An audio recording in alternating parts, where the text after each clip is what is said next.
ಸಾವಿರಾರು ಜನರು ಒಂದು ಬಂಕರ್ನ ಒಳಗಡೆ ಇದ್ದಾರೆ. ಇವ್ರೇನಾದ್ರೂ ಹೊರಗಡೆ ಬಂದ್ರೆ ಭೂಮಿಗೆ ದೊಡ್ಡ ದೊಡ್ಡ ಉಲ್ಕಾಪಿಂಡಗಳು ಬೀಳೋದಕ್ಕೆ ಶುರುವಾಗ್ತವೆ, ಹಾಗೆ ಸುನಾಮಿ ಎಲ್ಲ ಬರೋದಕ್ಕೆ ಶುರು ಆಗ್ಬಿಡ್ತವೆ. ಏನಕ್ಕೆ ಈ ರೀತಿ ಆಗ್ತಿದೆ, ಅಷ್ಟಕ್ಕೂ ಜನರು ನಮ್ಮಿಂದ ಏನನ್ನ ಮುಚ್ಚಿಡ್ತಿದ್ದಾರೆ ಅಂತ ತಿಳ್ಕೊಳ್ಳೋದಕ್ಕೆ ಈ ಮೂವಿನ ನಾವು ಕೊನೆವರೆಗೂ ನೋಡ್ಬೇಕು. ಅಂದಂಗೆ ಮೂವಿ ಹೆಸರು ಗ್ರೀನ್ಲ್ಯಾಂಡ್ ಟು ದ ಮೈಗ್ರೇಷನ್ ಅಂತ.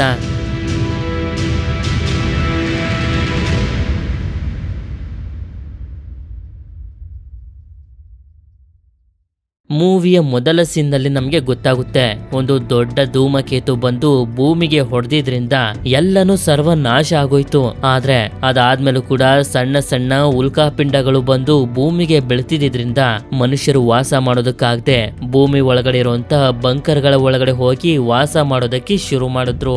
ನಂತರ ನಮ್ಗೆ ಭೂಮಿಯ ಈಗಿನ ಸ್ಥಿತಿನ ತೋರಿಸ್ತಾರೆ.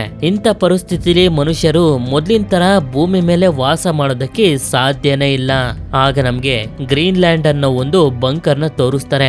ಈ ಬಂಕರ್ ನಲ್ಲಿ ವಾಸ ಮಾಡುವಂತ ಜಾನ್ ಅನ್ನೋ ಒಬ್ಬ ವ್ಯಕ್ತಿ ಸೇಫ್ಟಿ ಸೂಟ್ ಅನ್ನ ಹಾಗೆ ಮಾಸ್ಕ್ ಅನ್ನ ಹಾಕೊಂಡು ಬಂಕರ್ ಇಂದ ಹೊರಗಡೆ ಬಂದಿರ್ತಾನೆ, ಉಪಯೋಗಕ್ಕೆ ಬರುವಂತ ವಸ್ತುಗಳನ್ನ ಹುಡ್ಕೊಂಡು.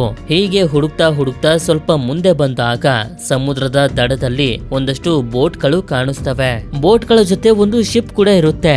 ಆದ್ರಿಂದ ಇವನು ಆ ಬೋಟ್ ಗಳನ್ನ ಹಾಗೆ ಬಿಟ್ಟು ಸೀದಾ ಶಿಪ್ ನ ಒಳಗಡೆ ಬರ್ತಾನೆ. ಇಲ್ಲಿ ಇವನಿಗೆ ಉಪಯೋಗಕ್ಕೆ ಬರುವಂತ ತುಂಬಾ ವಸ್ತುಗಳು ಸಿಗ್ತವೆ, ಹಾಗೆ ಒಂದು ಬುಕ್ ಕೂಡ ಸಿಗುತ್ತೆ. ಈ ಬುಕ್ ನ ಒಳಗಡೆ ಒಂದು ಹೂ ಇರುತ್ತೆ. ಆದ್ರೆ ಅದೇ ಸಮಯಕ್ಕೆ ಇವನ ಟೀಮ್ ನವರು ಕಾಲ್ ಮಾಡಿ ಹೇಳ್ತಾರೆ ಚಂಡಮಾರುತ ಬರ್ತಿದೆ ಅಂತ. ಇದರಿಂದ ಇವನು ಹೊರಗಡೆ ಬಂದು ನೋಡಿದ್ರೆ ಚಂಡಮಾರುತರ ಜೊತೆ ಸಿಡಿಲು ಕೂಡ ಬೀಳ್ತಿರುತ್ತೆ. ಅದಕ್ಕೆ ಇವನ್ ಕೈಲಿ ಎಷ್ಟಾಗುತ್ತೋ ಅಷ್ಟು ಸ್ಪೀಡ್ ಆಗಿ ಓಡ್ತಿರ್ತಾನೆ. ಅದು ಕೂಡ ಇವನಿಂದ ದೂರ ಏನು ಇರೋದಿಲ್ಲ. ಆಗ ಇವನ ಟೀಮ್ ನವರು ಬಂಕರ್ ಡೋರ್ ಅನ್ನ ಓಪನ್ ಮಾಡ್ತಿದ್ದಂಗೆನೆ ಅದು ಇವನನ್ನ ಸಾಯಿಸೋ ಅಷ್ಟರಲ್ಲಿ ತುಂಬಾ ಕಷ್ಟಪಟ್ಟು ಒಳಗಡೆ ಬಂದು ಸೇಫ್ ಆಗ್ತಾನೆ, ಹಾಗೆ ಡೋರ್ ಅನ್ನು ಕೂಡ ಲಾಕ್ ಮಾಡ್ತಾರೆ. ನಂತರ ನಮ್ಗೆ ಈ ಗ್ರೀನ್ಲ್ಯಾಂಡ್ ಬಂಕರ್ ನ ಮೀಟಿಂಗ್ ಅನ್ನ ತೋರಿಸ್ತಾರೆ. ಈ ಮೀಟಿಂಗ್ ನಲ್ಲಿರುವಂತ ಆಲಿಸನ್ ಅನ್ನೋ ಒಬ್ಳು ಲೇಡಿಗೆ ಜಾನ್ ಸೇಫ್ ಆಗಿ ಬಂದಿದ್ದಾನೆ ಅನ್ನೋ ವಿಷಯ ಗೊತ್ತಾಗುತ್ತೆ. ಯಾಕೆ ಅಂತಂದ್ರೆ ಇವಳು ಜಾನ್ ನ ಹೆಂಡತಿ. ನಂತರ ಈ ಮೀಟಿಂಗ್ ನಲ್ಲಿರುವಂತ ಜನರೆಲ್ಲರೂ ಒಂದು ಸೀರಿಯಸ್ ಆಗಿರುವಂತ ವಿಷಯದ ಬಗ್ಗೆ ಡಿಸ್ಕಸ್ ಮಾಡೋದಕ್ಕೆ ಶುರು ಮಾಡ್ತಾರೆ. ಅದೇನು ಅಂತಂದ್ರೆ ಈ ಬಂಕರ್ ನ ಒಳಗಡೆ 5 ವರ್ಷದಿಂದ 100 ಜನರು ವಾಸ ಮಾಡ್ತಿದ್ದಾರೆ. ಆದ್ರೆ ಈಗ ಜನರು ಜಾಸ್ತಿ ಆಗಿ ಫುಡ್ ನ ರೇಷನ್ ಐಟಮ್ಗಳು ಕಮ್ಮಿ ಆಗ್ತಿದಾವೆ. ಅಷ್ಟೇ ಅಲ್ಲದೆ ಈ ಜಾಗನು ಕೂಡ ಹೆಚ್ಚು ದಿನ ಸೇಫ್ ಆಗಿ ಉಳಿದಿಲ್ಲ. ಅದಕ್ಕೆ ಈಗ ನಾವು ಮುಂದೆ ಇನ್ಯಾವ ಸೇಫ್ ಆಗಿರುವಂತ ಜಾಗನ ಹುಡ್ಕೊಂಡು ಹೋಗೋಣ ಅಂತ ಮಾತಾಡ್ಕೊಳ್ತಾ ಇರ್ತಾರೆ. ಆಗ ಇಲ್ಲಿರುವಂತ ಅಮೀನಾ ಅನ್ನೊಬ್ಳು ಲೇಡಿ ಹೇಳ್ತಾಳೆ, ನಾವು ಕ್ರೇಟರ್ ಅನ್ನೋ ಜಾಗಕ್ಕೆ ಹೋಗ್ಬೇಕು. ಆ ಜಾಗದಲ್ಲಿ ಫ್ರೆಶ್ ಆಗಿರುವಂತ ಗಾಳಿ ಇದೆ, ಹಾಗೆ ಅಲ್ಲಿರುವಂತ ಮಣ್ಣು ಎಷ್ಟು ಕ್ಲೀನ್ ಆಗಿದೆ ಅಂತಂದ್ರೆ ನಾವು ಬೆಳೆನ ಬೆಳೆದು ಫುಡ್ ಐಟಮ್ ಗಳ ರೇಷನ್ ಅನ್ನ ತಯಾರು ಮಾಡ್ಕೊಳ್ಬಹುದು ಅಂತ. ಆದ್ರೆ ಇಲ್ಲಿ ಪ್ರಾಬ್ಲಮ್ ಏನು ಅಂತಂದ್ರೆ ಈ ಕ್ರೇಟರ್ ಅನ್ನೋ ಜಾಗದ ಬಗ್ಗೆ ಎಲ್ಲರೂ ಕೇಳಿದ್ದಾರೆ. ಅಂತ ಒಂದು ಸ್ವರ್ಗದ ರೀತಿ ಇರುವಂತ ಜಾಗ ಇದೆ ಅಂತ. ಆದ್ರೆ ಆ ಜಾಗ ನಿಜವಾಗ್ಲೂ ಇದೆಯಾ ಅಂತ ಯಾರಿಗೂ ಕೂಡ ಗೊತ್ತಿಲ್ಲ. ಇನ್ನೊಂದ್ ಕಡೆ ನೋಡಿದ್ರೆ ಜಾನ್ ಬಂಕರ್ ನಲ್ಲಿರುವಂತ ಒಬ್ರು ಡಾಕ್ಟರ್ ಹತ್ರ ಮಾತಾಡ್ತಿರ್ತಾನೆ. ಇವರಿಬ್ರು ಮಾತಾಡ್ತಿರೋದ್ರಿಂದ ನಮ್ಗೆ ಅರ್ಥ ಆಗೋಗುತ್ತೆ ಜಾನ್ಗೆ ಏನೋ ಒಂದು ಕಾಯಿಲೆ ಇರೋದ್ರಿಂದ ಇವನ ಹತ್ರ ಜಾಸ್ತಿ ದಿನಗಳು ಉಳಿದಿಲ್ಲ, ಇನ್ನೇನು ಸತ್ತೋಗ್ತಾನೆ. ಆದ್ರೆ ಹೆದರ್ಕೊಂಡು ಈ ವಿಷಯನ ಇವನ ಫ್ಯಾಮಿಲಿಗೂ ಕೂಡ ಹೇಳಿರೋದಿಲ್ಲ. ಅಂದಂಗೆ ಇವನಿಗೆ ಬಂದಿರೋಂತ ಕಾಯಿಲೆಗೆ ಮೆಡಿಸನ್ ಕೂಡ ಇಲ್ಲ. ಅದೇ ಸಮಯಕ್ಕೆ ಬಂಕರ್ ಎಲ್ಲ ಭಯಂಕರವಾಗಿ ಅಲುಗಾಡೋದಕ್ಕೆ ಶುರು ಮಾಡುತ್ತೆ. ಇದೇ ಕಾರಣದಿಂದನೇ ಇವರೆಲ್ಲರೂ ಬೇರೆ ಸೇಫ್ ಆಗಿರುವಂತ ಜಾಗಕ್ಕೆ ಹೋಗೋದಕ್ಕೆ ತಯಾರಿ ಮಾಡ್ಕೊಳ್ತಿರೋದು. ಅಂದಂಗೆ ಇನ್ನೊಂದು ವಿಷಯ ಏನು ಅಂತಂದ್ರೆ ಈ ಬಂಕರ್ಗೆ ಸೇರ್ಕೊಳ್ಳೋದಕ್ಕೆ ಇನ್ನು ಸ್ವಲ್ಪ ಜನರು ಬರ್ತಿದ್ದಾರೆ. ನಂತರ ನಮ್ಗೆ ಇದೇ ಬಂಕರ್ ನಲ್ಲಿರುವಂತ ಸ್ಕೂಲ್ ನಲ್ಲಿ ನೇತನ್ ಅನ್ನೋ ಒಬ್ಬ ಹುಡುಗನ್ನ ತೋರಿಸ್ತಾರೆ. ಇವನು ಬೇರೆ ಯಾರು ಅಲ್ಲ, ಜಾನ್ ನ ಮಗನೇ. ಹೀಗೆ ಜಾನ್ ಹಾಗೆ ಇವನ ಫ್ಯಾಮಿಲಿ ಅವರು ಈ ಬಂಕರ್ ನಲ್ಲಿರುವಂತ ಜನರ ಜೊತೆ ಸಂತೋಷವಾಗೇನೆ ಬದುಕ್ತಿರ್ತಾರೆ. ಆದ್ರೆ ಒಂದು ದಿನ ಆಲಿಸನ್ ನೇತನ್ಗೆ ಬೈತಿರ್ತಾಳೆ. ಯಾಕೆ ಅಂತಂದ್ರೆ ಇವನು ಬಂಕರ್ ಇಂದ ಹೊರಗಡೆ ಹೊಟ್ಟೋಗಿದ್ದ. ಇದಾದ್ಮೇಲೆ ವಿಷಯ ಜಾನ್ಗೆ ಗೊತ್ತಾದಾಗ ನೇತನ್ ಸಾರಿ ಕೇಳ್ತಾನೆ. ಆದ್ರೂ ಕೂಡ ಜಾನ್ ಇವನಿಗೆ ಬೈತಾನೆ, ಹೊರಗಡೆ ತುಂಬಾನೇ ಡೇಂಜರಸ್, ಉಸಿರಾಡೋದಕ್ಕೂ ಕೂಡ ಸರಿಯಾಗಿ ಗಾಳಿ ಇಲ್ಲ, ಏನಕ್ಕೆ ಹೊರಗಡೆ ಹೋಗಿದ್ದೆ ಅಂತ. ಇದೆಲ್ಲ ಆದ್ಮೇಲೆ ಇವನ ಹೆಂಡತಿ ಜೊತೆ ಇವನು ಟೈಮ್ ಸ್ಪೆಂಡ್ ಮಾಡೋದಕ್ಕೆ ಶುರು ಮಾಡ್ತಾನೆ. ಹಾಗೆ ತುಂಬಾ ಯೋಚನೆ ಕೂಡ ಮಾಡ್ತಿರ್ತಾನೆ ಇವನ ಕಾಯಿಲೆ ಬಗ್ಗೆ ಹೇಗೆ ಹೇಳೋದು ಅಂತ. ನಂತರ ಮಾರನೇ ದಿನ ಇನ್ನಷ್ಟು ಜನರು ಬಂಕರ್ಗೆ ಬರ್ತಿರ್ತಾರಲ್ಲ, ಅವರು ಬರ್ತಿರ್ಬೇಕಾದ್ರೆ ಈ ಕಡೆ ಜಾನ್ ನೋಡ್ತಾನೆ ಬಂಕರ್ ಕ್ರ್ಯಾಕ್ ಆಗ್ತಿರುತ್ತೆ. ಅದೇ ಸಮಯಕ್ಕೆ ಒಂದು ದೊಡ್ಡ ಭೂಕಂಪ ಬಂದು ಇಡೀ ಬಂಕರ್ ಎಲ್ಲ ಕುಸಿಯೋದಕ್ಕೆ ಶುರು ಆಗ್ಬಿಡುತ್ತೆ. ಹೇಗೋ ಮಾಡಿ ಜಾನ್ ಇವನನ್ನ ಇವನು ಸಂಭಾಳಿಸ್ಕೊಂಡು ಇವನ ಫ್ಯಾಮಿಲಿ ಹತ್ರ ಬಂದು ಪ್ಯಾಕ್ ಮಾಡ್ಕೊಳ್ಳೋದಕ್ಕೆ ಹೇಳ್ತಾನೆ. ಇದಾದ್ಮೇಲೆ ಮಾಸ್ಕ್ ಅನ್ನ ಹಾಕೊಂಡು ಇವ್ರು 3 ಜನ ಹೊರಗಡೆ ಹೋಗೋದಕ್ಕೆ ನೋಡಿದ್ರೆ ಜನರು ದಾರಿನ ಬ್ಲಾಕ್ ಮಾಡ್ಬಿಟ್ಟಿರ್ತಾರೆ. ಇದರಿಂದ ಹಿಂದ್ಗಡೆ ದಾರಿ ಹತ್ರ ಬಂದು ಈ ಜಾಗ ಸಂಪೂರ್ಣವಾಗಿ ನಾಶ ಆಗೋಷ್ಟ್ರಲ್ಲಿ ಹೊರಗಡೆ ಬಂದು ಸೇಫ್ ಆಗ್ತಾರೆ. ಇಲ್ಲಿ ಇವರಿಗೆ ಅಮೀನಾ ಕೂಡ ಸಿಗ್ತಾಳೆ. ನಂತರ ಎಲ್ಲರೂ ಬೀಚ್ ನ ಕಡೆಗೆ ಓಡ್ ಬಂದು ಇಲ್ಲಿರುವಂತ ಬೋಟ್ ಗಳಿಗೋಸ್ಕರ ಫೈಟ್ ಮಾಡೋದಕ್ಕೆ ಶುರು ಮಾಡ್ತಾರೆ. ಇಲ್ಲಿ ಇವರು ಹತ್ತುತ್ತಿರೋದಿಲ್ಲ, ಹೋಗೋರ್ಗು ಬಿಡ್ತಿರೋದಿಲ್ಲ. ಹೀಗೆ ಇವರು ಫೈಟ್ ಮಾಡ್ತಿರ್ಬೇಕಾದ್ರೆ ಜಾನ್ ಇವನ ಫ್ಯಾಮಿಲಿನ ಕರ್ಕೊಂಡು ಹೇಗೋ ಮಾಡಿ ಒಂದು ಬೋಟ್ ನ ಒಳಗಡೆ ಬರ್ತಿದ್ದಂಗೆನೆ ಬೋಟ್ ಮುಂದೆ ಹೋಗೋದಕ್ಕೆ ಶುರು ಮಾಡುತ್ತೆ. ಆದ್ರೆ ಅದೇ ಸಮಯಕ್ಕೆ ಸಮುದ್ರದ ಒಂದು ದೊಡ್ಡ ಅಲೆ ಬಂದು ಇನ್ನು ಕೂಡ ದಡದಲ್ಲೇ ಉಳ್ಕೊಂಡಿರುವಂತ ಜನರನ್ನೆಲ್ಲರನ್ನೂ ಸಾಯಿಸ್ಬಿಡುತ್ತೆ. ಇನ್ನೊಂದ್ ಕಡೆ ಇವರೆಲ್ಲರೂ ಬೋಟ್ ನಲ್ಲಿ ಹೋಗ್ತಿರ್ಬೇಕಾದ್ರೆ ಇನ್ನಷ್ಟು ಅಲೆಗಳು ಎದ್ದು ಬೋಟ್ಗೂ ಕೂಡ ಹೊಡಿತಿರ್ತವೆ. ಆದ್ರೆ ಹೇಗೆ ಇವರು ಮ್ಯಾನೇಜ್ ಮಾಡ್ತಾ ಇಲ್ಲಿಂದ ಸೇಫ್ ಆಗಿ ಮುಂದೆ ಸಾಗೋದಕ್ಕೆ ಶುರು ಮಾಡ್ತಾರೆ. ಈಗ ಇವರೆಲ್ಲರೂ ಸೇರಿ ಡಿಸ್ಕಸ್ ಮಾಡೋದಕ್ಕೆ ಶುರು ಮಾಡ್ತಾರೆ. ಮುಂದೆ ಈಗ ನಾವು ಎಲ್ಲಿಗೆ ಹೋಗ್ಬೇಕು ಅಂತ. ಈಗ ಹತ್ರದಲ್ಲಿರೋದು ಅಂತಂದ್ರೆ ಐಸ್ಲ್ಯಾಂಡ್. ಆದ್ರೆ ಇವ್ರಿಗೆ ಗೊತ್ತಿರೋ ಪ್ರಕಾರ ಐಸ್ಲ್ಯಾಂಡ್ ಈಗಾಗ್ಲೇ ಮೊದ್ಲೇನೆ ನಾಶ ಆಗೋಗಿದೆ. ಅದಕ್ಕೆ ಕೊನೆಯದಾಗಿ ಇವ್ರ ಹತ್ರ ಉಳಿದಿರುವಂತ ದಾರಿ ಅಂತಂದ್ರೆ ಇನ್ನು ಸ್ವಲ್ಪ ಹತ್ರದಲ್ಲಿರುವಂತ ಇಂಗ್ಲೆಂಡ್ ದೇಶಕ್ಕೆ ಹೋಗೋದು. ಆದ್ರಿಂದ ಸರಿ ಅಂತ ಎಲ್ಲರೂ ಡಿಸೈಡ್ ಮಾಡ್ತಾರೆ, ನಾವೀಗ ಇಂಗ್ಲೆಂಡ್ ದೇಶಕ್ಕೆ ಹೋಗ್ಬೇಕು ಅಂತ. ಆದ್ರೆ ಅಲ್ಲಿಗೆ ಹೋಗೋದು ಅಷ್ಟೊಂದು ಸುಲಭ ಅಲ್ಲ. ಈ ಬೋಟ್ ಅಲ್ಲಿ ಹೋಗೋದಕ್ಕೆ 1 ವಾರಗಳು ಹಿಡಿತವೆ. ಸರಿ ಅಂತ ಹೀಗೆ ಹೋಗ್ತಿರ್ಬೇಕಾದ್ರೆ ಒಂದು ದಿನ ಈ ಬೋಟ್ ರಿಪೇರ್ ಆಗೋಗುತ್ತೆ. ಈ ತರ ಕೆಲಸಗಳು ಗೊತ್ತಿರುವಂತ ಜಾನ್ ಅದನ್ನ ರಿಪೇರ್ ಮಾಡ್ತಾನೆ. ಮತ್ತೊಂದ್ಸಲ ಬೋಟ್ ಮುಂದೆ ಸಾಗೋದಕ್ಕೆ ಶುರು ಮಾಡುತ್ತೆ. ಆದ್ರೆ ರಾತ್ರಿ ಸಮಯದಲ್ಲಿ ಹೋಗ್ತಿರ್ಬೇಕಾದ್ರೆ ಜಾನ್ ಮತ್ತೆ ನೇತನ್ ಆಕಾಶದಲ್ಲಿರುವಂತ ನಕ್ಷತ್ರಗಳನ್ನ ನೋಡ್ತಾ ತುಂಬಾನೇ ಸಂತೋಷ ಪಡ್ತಿರ್ತಾರೆ. ಯಾಕೆಂತಂದ್ರೆ ಮತ್ತೆ ಈ ರೀತಿ ನಕ್ಷತ್ರನ ನೋಡ್ತೀವೋ ಇಲ್ವೋ ಅಂತಾನು ಕೂಡ ಇವರಿಗೆ ನಂಬಿಕೆ ಇರ್ಲಿಲ್ಲ. ಹೀಗೆ ಸಾಕ್ತಾ ಸಾಕ್ತಾ ಒಂದು ದಿನ ಮತ್ತೊಂದ್ಸಲ ಬೋಟ್ ಸ್ಟಾಪ್ ಆಗೋಗುತ್ತೆ. ಈ ಸಲ ರಿಪೇರ್ ಆಗಿರೋದಿಲ್ಲ, ಬದಲಾಗಿ ಪೆಟ್ರೋಲ್ ಖಾಲಿ ಆಗೋಗಿರುತ್ತೆ. ಈಗ ಇವ್ರ ಹತ್ರ ಉಳಿದಿರುವಂತ ಒಂದೇ ಒಂದು ದಾರಿ ಏನು ಅಂತಂದ್ರೆ ಇಂಗ್ಲೆಂಡ್ ದೇಶ ಇಲ್ಲೇ ಸ್ವಲ್ಪ ಹತ್ರದಲ್ಲಿದೆ. ಸಮುದ್ರದ ಅಲೆಗಳ ಸಹಾಯದಿಂದ ತೇಲ್ತಾ ತೇಲ್ತಾ ಬೋಟ್ ಹೋಗಿ ಅಲ್ಲಿಗೆ ತಲುಪಬೇಕು. ಇದೇ ಒಂದು ನಂಬಿಕೆಲಿ ತುಂಬಾ ದಿನಗಳು ಇವರು ಹೀಗೆ ಬೋಟ್ ನಲ್ಲಿ ಕಳೆದು ಬಿಡ್ತಾರೆ. ಹೀಗೆ ಹೋಗ್ತಿರ್ಬೇಕಾದ್ರೆ ಒಂದು ದಿನ ಇವರ ಬೋಟ್ಗೆ ಏನೋ ಬಂದು ಹೊಡೆದಂಗ್ ಅನ್ಸುತ್ತೆ. ಆದ್ರಿಂದ ಹೊರಗಡೆ ನೋಡಿದ್ರೆ ಇವರು ಇಂಗ್ಲೆಂಡ್ ದೇಶಕ್ಕೆ ಏನೋ ಬಂದು ತಲುಪಿದ್ದಾರೆ. ಆದ್ರೆ ಒಂದು ಸಿಟಿ ಪೂರ್ತಿ ನೀರ್ನಲ್ಲಿ ಮುಳುಗೋಗಿರುತ್ತೆ. ನಂತರ ಹೀಗೆ ಇವರು ಸಾಕ್ತಾ ಸಾಕ್ತಾ ನೆಲ ಇರುವಂತ ಜಾಗಕ್ಕೆ ಬಂದು ತಲುಪ್ತಾರೆ. ಇದಾದ್ಮೇಲೆ ಇಲ್ಲಿನ ಜನರನ್ನ ಹುಡುಕ್ತಾ ಹುಡುಕ್ತಾ ಸ್ವಲ್ಪ ಮುಂದೆ ಬಂದಾಗ ನೋಡಿದ್ರೆ ಹಾಳಾಗಿರುವಂತ ಗಾಳಿನ ಉಸಿರಾಡ್ತಾ ಇವರೆಲ್ಲರ ಆರೋಗ್ಯಗಳೇನು ಅಷ್ಟೊಂದು ಚೆನ್ನಾಗಿರೋದಿಲ್ಲ. ಅಂದಂಗೆ ಇಲ್ಲೂ ಕೂಡ ಒಂದು ಬಂಕರ್ ಇರುತ್ತೆ. ಬಂಕರ್ನ ಒಳಗಡೆ ಹೋಗ್ಬೇಕು ಅಂತಂದ್ರೆ ಯಾರ್ಯಾರು ಬಂಕರ್ನ ಒಳಗಡೆ ಇರ್ತಾರೋ ಅವ್ರ ಹತ್ರ ಐಡಿ ಕಾರ್ಡ್ಗಳು ಇರ್ತವೆ. ಅದನ್ನ ತೋರಿಸಿದ್ರೆ ಒಳಗಡೆ ಹೋಗ್ಬೋದು. ಆದ್ರೆ ಅಲಿಸನ್ ಮಾತ್ರ ಐಡಿನ ತಂದಿರೋದ್ರಿಂದ ಇವಳನ್ನ ಬಿಟ್ಟು ಇನ್ಯಾರನ್ನು ಬಿಡ್ತಿರೋದಿಲ್ಲ. ಆಗ ಇವರ ಟೀಮ್ ನಲ್ಲಿರುವಂತ ಒಬ್ಬ ವ್ಯಕ್ತಿ ನಾನು ಒಳಗಡೆ ಹೋಗ್ಲೇಬೇಕು ಅಂತ ಜಗಳ ಮಾಡಿದಾಗ ಸೀದಾ ಅವನಿಗೆ ಶೂಟ್ ಮಾಡ್ಬಿಡ್ತಾರೆ. ಅದೇ ಸಮಯಕ್ಕೆ ಚಂಡಮಾರುತ ಬರ್ತಿರೋದ್ರಿಂದ ಬಂಕರ್ನವರೆಲ್ಲ ಬಂಕರ್ ಒಳಗಡೆ ಹೊರಟೋಗ್ತಾರೆ. ಹೊರಗಡೆ ಇರೋರು ಕೂಡ ಸೇಫ್ ಆಗಿರುವಂತ ಜಾಗನ ಹುಡ್ಕೊಂಡು ಹೋಗ್ತಾರೆ. ಆದ್ರೆ ಜಾನ್ ನ ಫ್ಯಾಮಿಲಿ ಅವ್ರಿಗೆ ಟ್ರಕ್ ಇಟ್ಕೊಂಡಿರುವಂತ ಒಬ್ಬ ವ್ಯಕ್ತಿ ಕಾಣಿಸ್ತಾನೆ. ಹೆಲ್ಪ್ ಮಾಡಿ ಅಂತ ಕೇಳಿದಾಗ ನಿನ್ನ ಹತ್ರ ಇರುವಂತ ವಾಚ್ ಕೊಟ್ರೆ ಹೆಲ್ಪ್ ಮಾಡ್ತೀನಿ ಅಂತಾನೆ. ವಾಚ್ ಅನ್ನ ಕೊಟ್ಟು ಜಾನ್ ನ ಫ್ಯಾಮಿಲಿ ಅವರು ಹಾಗೆ ಅಮೀನಾ ಟ್ರಕ್ ನಲ್ಲಿ ಈ ಜಾಗದಿಂದ ತುಂಬಾ ದೂರ ಬಂದ್ಬಿಡ್ತಾರೆ. ಈಗ ಲಂಡನ್ ಸಿಟಿಲಿ ಆಲಿಸನ್ ನ ಒಬ್ಳು ಫ್ರೆಂಡ್ ಇದ್ದಾಳೆ. ಅಲ್ಲಿಗೆ ಹೋದ್ರೆ ನಾವು ಸ್ವಲ್ಪ ದಿನ ಸೇಫ್ ಆಗಿರ್ಬೋದು ಅಂತ ಇವರು ಡಿಸೈಡ್ ಮಾಡ್ತಾರೆ. ಸರಿ ಅಂತ ರೆಸ್ಟ್ ಮಾಡೋದಕ್ಕೆ ಇವರೆಲ್ಲರೂ ಒಂದು ಜಾಗದಲ್ಲಿ ಗಾಡಿನ ನಿಲ್ಸಿರ್ತಾರೆ. ಆಗ ಜಾನ್ ಬಂದು ಈ ವ್ಯಕ್ತಿ ಬಗ್ಗೆ ಕೇಳೋದಕ್ಕೆ ಶುರು ಮಾಡಿದಾಗ ಇವನು ಕೂಡ ಹೇಳ್ತಿರ್ತಾನೆ, ನನ್ನ ಹೆಸರು ಓಬಿ ಅಂತ, ನಾನು ನೈಜೀರಿಯಾ ದೇಶದವನು. ಇಂಗ್ಲೆಂಡ್ ದೇಶಕ್ಕೆ ಬರ್ಬೇಕು ಅನ್ನೋದು ನನ್ನ ಚಿಕ್ಕ ವಯಸ್ಸಿಂದನೂ ಕನ್ಸು. ಇವಾಗೇನೋ ಬಂದಿದ್ದೀನಿ, ಆದ್ರೆ ಪರಿಸ್ಥಿತಿ ಸರಿಲ್ಲ ಅಂತ. ಆದ್ರೆ ಇದೇ ಸಮಯಕ್ಕೆ ಜಾನ್ ಗಮನಿಸ್ತಾನೆ ಭೂಮಿ ಎಲ್ಲ ಅಲುಗಾಡೋದಕ್ಕೆ ಶುರುವಾಗುತ್ತೆ. ಯಾಕೆ ಅಂತಂದ್ರೆ ಒಂದಷ್ಟು ಉಲ್ಕಾಪಿಂಡಗಳು ಬಂದು ಬೀಳೋದಕ್ಕೆ ಶುರುವಾಗ್ತವೆ. ಇದರಿಂದ ಇವರೆಲ್ಲರೂ ತೂರ್ಕೊಂಡು ಹೋಗ್ಬಾರ್ದು ಅಂತ ಮರಗಳನ್ನ ಗಟ್ಟಿಯಾಗಿ ಹಿಡ್ಕೊಂಡಿರ್ತಾರೆ. ಆದ್ರೆ ಓಬಿ ಮಾತ್ರ ವ್ಯಾನ್ ಹತ್ರ ಓಡ್ ಬಂದಿದ್ರಿಂದ ಒಂದು ಉಲ್ಕಾಪಿಂಡ ಬಂದು ಇದಕ್ಕೆ ಹೊಡೆದು ಅದರಲ್ಲಿ ಅವನು ಸತ್ತೋಗ್ತಾನೆ. ಇದಾದ್ಮೇಲೆ ಸ್ವಲ್ಪ ಹೊತ್ತಿನ ನಂತರ ಎಲ್ಲನೂ ಶಾಂತವಾದ್ಮೇಲೆ ಜಾನ್, ಅಲಿಸನ್, ನೇತನ್ ಹಾಗೆ ಅಮೀನಾ ಇಲ್ಲಿಂದ ಮುಂದೆ ಸಾಗೋದಕ್ಕೆ ಶುರು ಮಾಡಿ ತುಂಬಾ ಸಮಯದ ನಂತರ ಲಂಡನ್ ನಲ್ಲಿರುವಂತ ಒಂದು ಬಿಲ್ಡಿಂಗ್ ಹತ್ರ ಬಂದು ತಲುಪ್ತಾರೆ. ಈ ಬಿಲ್ಡಿಂಗ್ ನಲ್ಲಿರೋದು ಆಲಿಸನ್ ನ ಫ್ರೆಂಡ್ ಆಗಿರುವಂತ ಮೆಕೆನ್ಸಿ ಅಂತೂ ಇವರೆಲ್ಲರೂ ಬಂದಿರೋದನ್ನ ನೋಡಿ ತುಂಬಾನೇ ಸಂತೋಷ ಪಡ್ತಾಳೆ. ಯಾಕೆಂತಂದ್ರೆ ಈ 5 ವರ್ಷದಲ್ಲಿ ಇವಳಿಗೆ ಗೊತ್ತಿರೋರು ಅಂತ ನೋಡಿರೋದು ಅಂತಂದ್ರೆ ಇವರನ್ನೇ. ಆಕ್ಚುಲಿ ಹೇಳ್ಬೇಕು ಅಂತಂದ್ರೆ ಮೆಕೆನ್ಸಿ ಇರುವಂತ ಈ ಬಿಲ್ಡಿಂಗ್ ಮೊದಲು ಒಂದು ಹಾಸ್ಪಿಟಲ್ ಆಗಿತ್ತು. ಇಲ್ಲಿರುವಂತ ಸ್ವಲ್ಪ ಪೇಷಂಟ್ಸ್ ಗಳ ಜೊತೆ ಇವಳು ಕೂಡ ಜೀವನ ಮಾಡ್ತಿದ್ದಾಳೆ. 5 ವರ್ಷಗಳ ನಂತರ ಮೀಟ್ ಮಾಡ್ತಿರೋದ್ರಿಂದ ಇವರೆಲ್ಲರೂ ತುಂಬಾನೇ ಸಂತೋಷ ಪಡ್ತಿರ್ತಾರೆ. ಹೀಗೆ ಎಂಜಾಯ್ ಮಾಡ್ತಾ ಮಾಡ್ತಾ ಕ್ರೇಟರ್ ನ ಬಗ್ಗೆ ಮಾತಾಡೋದಕ್ಕೆ ಶುರು ಮಾಡ್ತಾರೆ. ಇಲ್ಲಿ ಮೆಕೆನ್ಸಿ ಕೂಡ ಕ್ರೇಟರ್ ಅನ್ನೋ ಜಾಗದ ಬಗ್ಗೆ ಕೇಳಿದಾಳೆ. ಆದ್ರೆ ಅದಿದ್ಯೋ ಇಲ್ವೋ ಅಂತ ಇವಳಿಗೂ ಕೂಡ ಗೊತ್ತಿಲ್ಲ. ಜನರು ಮಾತಾಡ್ಕೊಳ್ಳೋ ಪ್ರಕಾರ ನಮ್ಮ ಭೂಮಿ ಧೂಮಕೇತು ಬಂದು ಬೀಳೋದಕ್ಕಿಂತ ಮುಂಚೆ ಯಾವ ರೀತಿ ಹೆಲ್ದಿ ಆಗಿತ್ತೋ ಆ ಕ್ರೇಟರ್ ಅನ್ನೋ ಜಾಗ ಈಗಲೂ ಕೂಡ ಅಷ್ಟೇ ಹೆಲ್ದಿ ಆಗಿದೆ. ಆದ್ರೆ ಅದು ಇರೋದು ಫ್ರಾನ್ಸ್ ದೇಶದಲ್ಲಿ. ಇದಾದ್ಮೇಲೆ ಆಲಿಸನ್ ಮಲಗಿರ್ಬೇಕಾದ್ರೆ ಜಾನ್ ಕೆಮ್ತಿರೋಂತ ಶಬ್ದನ ಕೇಳಿಸ್ಕೊಂಡು ಎದ್ದೊಳ್ತಾಳೆ. ನೋಡಿದ್ರೆ ಇವನ ಬಾಯಿಂದ ರಕ್ತ ಬರ್ತಿರುತ್ತೆ.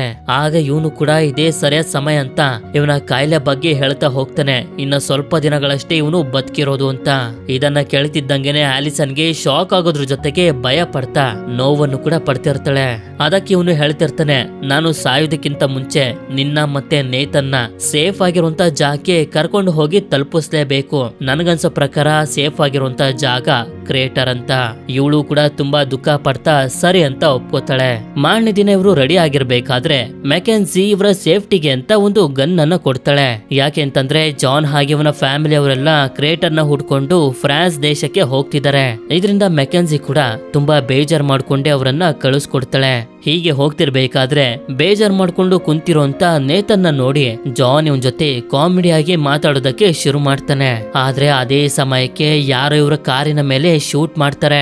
ಇದರಿಂದ ಬುಲೆಟ್ ಅಮ್ಮೀನಾಗಿ ಬಿದ್ದು ಅವಳು ಸತ್ತೋಗ್ತಾಳೆ. ನಂತರ ಜಾನ್ ಮತ್ತೆ ಆಲಿಸನ್ ಇವ್ರ ಮೇಲೆ ಶೂಟ್ ಮಾಡ್ತಿರುವಂತ ಇಬ್ರು ವ್ಯಕ್ತಿಗಳನ್ನ ಹುಡುಕಿ ಅವರಿಗೆ ಶೂಟ್ ಮಾಡಿ ಸಾಯಿಸ್ಬಿಡ್ತಾರೆ. ಅಂದಂಗೆ ಇವರ ಕಾರನ್ನ ಕಿತ್ಕೊಳ್ಳೋದಕ್ಕೆ ಅವರು ಶೂಟ್ ಮಾಡಿದ್ದು. ಈಗ ಅಮೀನ ಸತ್ತೋಗಿರೋದ್ರಿಂದ ಇವಳನ್ನ ಇಲ್ಲೇ ಮಣ್ಣು ಮಾಡಿ ಮುಂದೆ ಸಾಗೋದಕ್ಕೆ ಶುರು ಮಾಡ್ತಾರೆ. ಆದ್ರೆ ಹೀಗೆ ಇವರು ಸಾಗ್ತಾ ಸಾಗ್ತಾ ಒಂದು ಜಾಗಕ್ಕೆ ಬಂದು ತಲುಪಿದಾಗ ತುಂಬಾ ಶಾಕ್ ಆಗೋಗ್ತಾರೆ. ಯಾಕೆ ಅಂತಂದ್ರೆ ಈ ಜಾಗದಲ್ಲಿ ಇಂಗ್ಲೆಂಡ್ ದೇಶ ಹಾಗೆ ಫ್ರಾನ್ಸ್ ದೇಶದ ಮಧ್ಯ ಸಮುದ್ರದ ನೀರಿತ್ತು. ಈಗ ನೀರೆಲ್ಲ ಖಾಲಿ ಆಗಿ ಬರೀ ನೆಲ ಮಾತ್ರ ಉಳಿದಿದೆ. ಸರಿ ಅಂತ ಹೇಳಿ ಇವರು ಕೂಡ ಹೀಗೆ ಸಾಗ್ತಾ ಸಾಗ್ತಾ ಇನ್ನು ಸ್ವಲ್ಪ ಮುಂದೆ ಬಂದಾಗ ಒಂದಷ್ಟು ಕಾರ್ಗಳೆಲ್ಲ ಇಲ್ಲೇ ಸ್ಟಾಪ್ ಆಗ್ಬಿಟ್ಟಿರ್ತವೆ. ಯಾಕೆ ಅಂತಂದ್ರೆ ಮುಂದೆ ಹೋಗೋದಕ್ಕೆ ದಾರಿ ಇಲ್ಲ. ಹೋಗ್ಬೇಕು ಅಂತಂದ್ರೆ ಬ್ರಿಡ್ಜ್ ಅನ್ನ ದಾಟಿ ಹೋಗ್ಬೇಕು. ಸರಿ ಅಂತ ಇವರು ಕೂಡ ಬ್ರಿಡ್ಜ್ ಅನ್ನ ದಾಟೋದಕ್ಕೆ ರೆಡಿ ಆಗ್ತಾರೆ. ನೋಡಿದ್ರೆ ಇದೊಂದು ಹಗ್ಗದ ಬ್ರಿಡ್ಜ್ ಅಷ್ಟೇ. ತುಂಬಾ ಕೇರ್ಫುಲ್ ಆಗಿ ಇದನ್ನ ದಾಟಿ ಹೋಗ್ಬೇಕು. ಆದ್ರೆ ಹೋಗ್ತಿರ್ಬೇಕಾದ್ರೆ ತುಂಬಾ ಗಾಳಿ ಬೇರೆ. ಹೀಗೆ ನಿಧಾನವಾಗಿ ಸಾಕ್ತಾ ಇವ್ರು 3 ಜನ ಒಂದು ಬಂಡೆ ಮೇಲೆ ಬರ್ತಾರೆ. ಇಲ್ಲಿಂದ ಮುಂದೆ ಹೋಗೋದಕ್ಕೆ ಏಣಿಯ ಬ್ರಿಡ್ಜ್ ಅನ್ನ ದಾಟಿ ಹೋಗ್ಬೇಕು. ಸರಿ ಅಂತ ಎಲ್ಲರ ಜೊತೆ ಇವ್ರ 3 ಜನ ಕೂಡ ದಾಟೋದಕ್ಕೆ ಶುರು ಮಾಡಿದಾಗ ಅದೇ ಸಮಯಕ್ಕೆ ಭೂಕಂಪ ಬರೋದಕ್ಕೆ ಶುರುವಾಗಿದ್ರಿಂದ ಎಷ್ಟೋ ಜನ ಕೆಳಗಡೆ ಬಿದ್ದು ಸತ್ತೋಗ್ತಾರೆ. ಆದ್ರೆ ಜಾನ್ ಹಾಗೆ ಇವನ ಫ್ಯಾಮಿಲಿಯವರು ಮಾತ್ರ ಏಣಿನ ಗಟ್ಟಿಯಾಗಿ ಹಿಡ್ಕೊಬಿಟ್ಟಿರ್ತಾರೆ. ಹೀಗೆ ನಿಧಾನವಾಗಿ ಸಾಕ್ತಾ ಸಾಕ್ತಾ ಈ ಬ್ರಿಡ್ಜ್ ಅನ್ನು ಕೂಡ ದಾಟಿ ಮತ್ತೊಂದು ಸೈಡ್ಗೆ ಬಂದು ತಲುಪಿ ಸೇಫ್ ಆಗಿ ಇಲ್ಲಿಂದ ಫ್ರಾನ್ಸ್ ದೇಶದ ಕಡೆಗೆ ಹೋಗೋದಕ್ಕೆ ಶುರು ಮಾಡ್ತಾರೆ. ಅಂದಂಗೆ ಇಲ್ಲಿಂದ ಫ್ರಾನ್ಸ್ ದೇಶ ಏನು ಜಾಸ್ತಿ ದೂರ ಇಲ್ಲ. ಆದ್ರಿಂದ ನಡ್ಕೊಂಡು ಹೋಗ್ತಿರ್ಬೇಕಾದ್ರೆ ಒಂದು ಜಾಗ ನೋಡಿ ತುಂಬಾನೇ ಶಾಕ್ ಆಗೋಗ್ತಾರೆ. ಯಾಕೆ ಅಂತಂದ್ರೆ ಒಂದು ದೊಡ್ಡ ಉಲ್ಕಾಪಿಂಡ ಬಂದು ಬಿದ್ದಿರೋದ್ರಿಂದ ದೊಡ್ಡ ಗುಂಡಿ ಆಗೋಗಿರುತ್ತೆ. ಇದರಿಂದ ಇವರು ಯೋಚನೆ ಮಾಡ್ತಿರ್ತಾರೆ, ಅಕಸ್ಮಾತ್ ನಾವು ಹುಡ್ಕೊಂಡು ಹೋಗ್ತಿರುವಂತ ಕ್ರೇಟರ್ ಕೂಡ ಇದೇ ರೀತಿ ಇದ್ರೆ ಏನ್ ಮಾಡೋದು, ಬೇರೆ ಯಾವ ಸೇಫ್ ಆಗಿರುವಂತ ಜಾಗನ ಹುಡ್ಕೊಂಡು ಹೋಗೋದು ಅಂತ. ಆಗ ಇವ್ರ ಹತ್ರ ಗನ್ನನ್ನ ಹಿಡ್ಕೊಂಡು ಡೆನಿಸ್ ಅನ್ನೋ ಒಬ್ಬ ವ್ಯಕ್ತಿ ಬರ್ತಾನೆ. ಇದರಿಂದ ಇವ್ರ 3 ಜನ ಕೂಡ ಇವರ ಹೆಸರನ್ನ ಹೇಳಿ ಪರಿಚಯ ಮಾಡ್ಕೊಂಡು ನಾವು ಕ್ರೇಟರ್ ನ ಹುಡ್ಕೊಂಡು ಹೋಗ್ತಿದೀವಿ, ಯಾವ ಕಡೆ ಇದೆ ಅಂತ ಕೇಳ್ತಾರೆ. ಇದನ್ನ ಕೇಳಿ ಡೆನಿಸ್ಗೆ ಜಾನ್ ಹಾಗೆ ಇವನ ಫ್ಯಾಮಿಲಿಯಿಂದ ಯಾವುದೇ ತರದ ಅಪಾಯ ಇಲ್ಲ ಅಂತ ಗೊತ್ತಾದ್ಮೇಲೆ ಇವರನ್ನ ಮನೆ ಕರ್ಕೊಂಡು ಹೋಗ್ಬೇಕು ಅಂತ ಡಿಸೈಡ್ ಮಾಡಿ ಇವನ ವ್ಯಾನ್ ನ ಸಹಾಯದಿಂದ ಅಲ್ಲಿಂದ ಫ್ರಾನ್ಸ್ ದೇಶದ ಒಳಗಡೆ ಕರ್ಕೊಂಡ್ ಬರ್ತಾನೆ. ಇಲ್ಲೇ ಡೆನಿಸ್ ಇವನ ಫ್ಯಾಮಿಲಿ ಜೊತೆ ಒಂದು ಸೇಫ್ ಆಗಿರುವಂತ ಜಾಗನ ನೋಡ್ಕೊಂಡಿರ್ತಾನೆ. ನಂತರ ನಮ್ಗೆ ಡೆನಿಸ್ ನ ಮಗಳಾಗಿರುವಂತ ಕೆಮಿಲ್ ಹಾಗೆ ಅವನ ಹೆಂಡತಿ ಆಗಿರುವಂತ ಜೂಲಿಯಾ ಪರಿಚಯ ಆಗ್ತಾರೆ. ಇಲ್ಲಿ ಜೂಲಿಯಾಗೆ ಮಾತಾಡೋದಕ್ಕೂ ಆಗೋದಿಲ್ಲ, ನಡೆಯೋದಕ್ಕೂ ಆಗೋದಿಲ್ಲ. ಇದಾದ್ಮೇಲೆ 2 ಫ್ಯಾಮಿಲಿಯವರು ಸೇರಿ ಡಿನ್ನರ್ ಅನ್ನ ಮಾಡ್ತಿರ್ಬೇಕಾದ್ರೆ ಡೆನಿಸ್ ಇವರಿಗೆ ಹೇಳೋದಕ್ಕೆ ಶುರು ಮಾಡ್ತಾನೆ. ಆ ಕ್ರೇಟರ್ ಅನ್ನೋ ಜಾಗದಲ್ಲಿ ಬೇರೆ ಬೇರೆ ದೇಶದ ಮಿಲಿಟರಿಯವರು ಯುದ್ಧ ಮಾಡ್ತಿದ್ದಾರೆ. ಆ ಜಾಗ ನಮ್ಗೆ ಸೇರಿದ್ದು ಅಂತ ಈ ರೀತಿ ಹೇಳ್ತಿರೋದ್ರಿಂದ ಡೆನಿಸ್ ನಮ್ಗೆ ಕನ್ಫರ್ಮ್ ಮಾಡ್ತಾನೆ ಈ ಕ್ರೇಟರ್ ಅನ್ನೋ ಜಾಗ ನಿಜವಾಗ್ಲೂ ಇದೆ ಅಂತ. ಇನ್ನೊಂದ್ ಕಡೆ ನೋಡಿದ್ರೆ ನೇತನ್ ಮತ್ತೆ ಕಮಿಲ್ ಇಬ್ರು ಕೂಡ ಒಂದೇ ವಯಸ್ಸಿನವರು. ಹೀಗೆ ಇವರಿಬ್ರು ಮಾತಾಡ್ತಾ ಫ್ರೆಂಡ್ಸ್ ಗಳಾಗೋಗ್ತಾರೆ.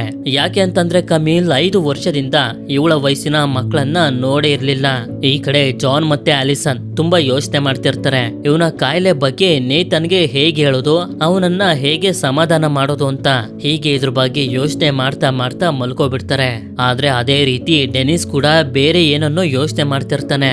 ಆದ್ರಿಂದ ಮಾರನೇ ದಿನ ಡೆನಿಸ್ ಜಾನ್ಗೆ ಮ್ಯಾಪ್ ನಲ್ಲಿ ಆ ಕ್ರೇಟರ್ ಎಲ್ಲಿದೆ ಅನ್ನೋದನ್ನ ತೋರಿಸಿ ಅಲ್ಲಿಗೆ ಹೇಗ್ ಹೋಗ್ಬೇಕು ಅಂತ ಹೇಳ್ತಾ ಒಂದು ಫೋಟೋನ ಕೊಡ್ತಾನೆ.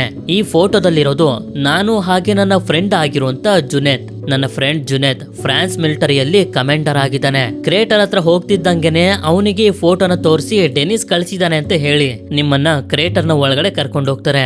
ಆದ್ರೆ ನಂದೊಂದು ಕಂಡೀಷನ್ ಇದೆ, ನಿಮ್ ಜೊತೆ ನನ್ನ ಮಗಳನ್ನು ಕೂಡ ಕರ್ಕೊಂಡು ಹೋಗ್ಬೇಕು ಅಂತ. ಆಕ್ಚುಲಿ ಇವನ ಹೆಂಡತಿಗೆ ನಡೆಯೋದಕ್ಕೆ ಆಗೋದಿಲ್ವಲ್ಲ, ಆದ್ರಿಂದ ಅವಳನ್ನ ಬಿಟ್ಟು ಕ್ರೇಟರ್ಗೆ ಇವನು ಹೋಗೋದಕ್ಕೆ ಆಗೋದಿಲ್ಲ. ಅದಕ್ಕೆ ಇವನ ಮಗಳನ್ನಾದ್ರೂ ಜಾನ್ ನ ಫ್ಯಾಮಿಲಿ ಅವರು ಕರ್ಕೊಂಡು ಹೋಗ್ಲಿ ಅಂತ ಕೇಳ್ತಿರೋದು. ಮೊದ್ಲು ಜಾನ್ ತುಂಬಾನೇ ಇದ್ರ ಬಗ್ಗೆ ಯೋಚನೆ ಮಾಡ್ತಿರ್ತಾನೆ.